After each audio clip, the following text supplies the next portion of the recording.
नमस्कार किसान साथियों, स्वागत है आप सभी का एक बार फिर से मालवा की खेती यूट्यूब चैनल पे। किसान साथियों, आप अपने डिवाइस की स्क्रीन पे देख पा रहे हैं सरसों की फसल। लेकिन किसान साथियों, ये काली सरसों नहीं, पीली सरसों की फसल है और लगभग 40 दिन के आसपास हो चुकी हैं।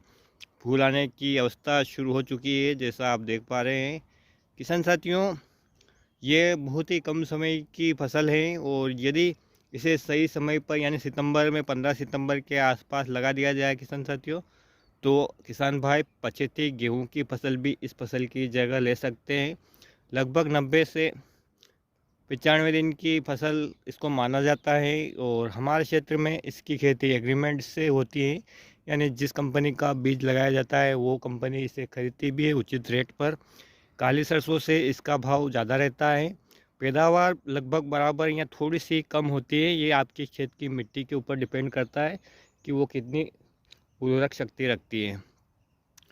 किसान साथियों, सामान्यतः पिछले वर्ष जब इसकी खेती की गई थी हमने, तो 6,500 के भाव से इसका एग्रीमेंट प्राइस था प्रति कुंटल का, और 4.5 से 5 कुंटल प्रति बीघा के हिसाब से निकल जाती है। और यदि समय पर लगा दिया गया किसान साथियों, तो आप लेट में, जैसा कि मैंने आपको बताया, गेहूं भी लगा सकते हैं।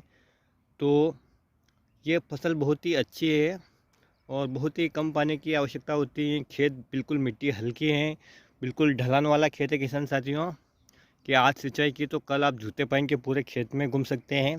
ऐसी मिट्टी है इस खेत की। फिर भी तीसरी सिंचाई इसकी हो रही है किसान साथियों। सूखे में इसकी बिजाई की गई थी और एक पानी या दो पानी और ऐसा इसमें मिल जाता है तो निश्चित रूप से भरपूर पैदावार होने की संभावना है। पाला इस वैरायटी में कम लगता है क्योंकि ये जो वैरायटी है किसान साथियों, ये पतली फलियों वाली है। मोटी फलियों वाली जो वैरायटी होती है उसमें पाला लगने की संभावना ज़्यादा रहती है। और यदि पाला लगने से पहले ही फसल आ जाती है तो निश्चित रूप से इसमें पाले से कोई नुकसान नहीं होगा। माहू का प्रकोप इस फसल में भी होता है किसान साथियों। इसके लिए आप रोगर या अन्य जो भी माहू के लिए जो दवाइयाँ हैं उनका प्रयोग कर सकते हैं। थ्रेशिंग में, कटाई में बहुत ही आसानी है, कोई ज़्यादा झंझट वाला काम नहीं है। और सबसे बड़ी समस्या है कि जो सरसों की फसल होती है वो काफ़ी बड़ी होती है, 5 से 5.5-6 फीट तक की उसकी हाइट हो जाती है, जिसमें कि नील गाय का घेरा लगने लगता है, वो छुपने लगती है। लेकिन किसान साथियों, ये जो वैरायटी है पीली सरसों की, ये ज़्यादा हाइट नहीं लेती है। जैसा आप देख पा रहे हैं, इस अवस्था में फूल आने लगे हैं, तो बस ये फीट भर और बढ़ जाएगी, यानी 4 फीट 4.5 फीट तक इसकी हाइट रहेगी। तो जो नील गाय हैं वो इन खेतों में छुप नहीं सकते हैं और ना ही उसको खाकर कोई नुकसान करती हैं। तो इस हिसाब से यदि आप इसकी खेती करते हैं तो बहुत ही अच्छा मुनाफा कमा सकते हैं। किसान साथियों, कंपनी से बीज लिया है और कंपनी के थ्रू यदि हम बेचेंगे, यदि बाज़ार भाव उससे अधिक है तो हम बाज़ार में भी इसको बेच सकते हैं। एग्रीमेंट तो है, तो ऐसा नहीं है कि आप उन्हें ही बेचें। जहाँ पर आपको ज़्यादा प्राइस मिले, ज़्यादा मुनाफा मिले, उनको आप बेच सकते हैं। बेशक इसकी खेती यदि एक बार आप करेंगे तो निश्चित रूप से ही आपको मुनाफा दिखाई देगा। हम हर वर्ष लगाते हैं। पिछले वर्ष ये जो सामने आपको खेत दिख रहा है मसूर लगाई हुई, वहाँ पे लगाया था 3 बीघे का।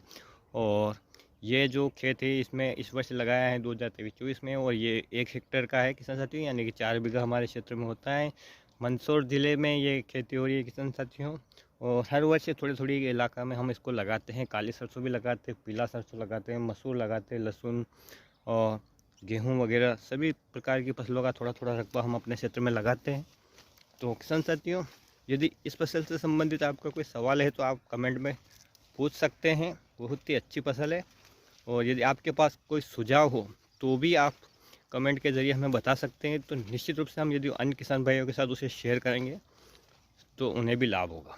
वीडियो देखने के लिए आपका बहुत बहुत धन्यवाद। जय हिंद, जय जवान, जय किसान।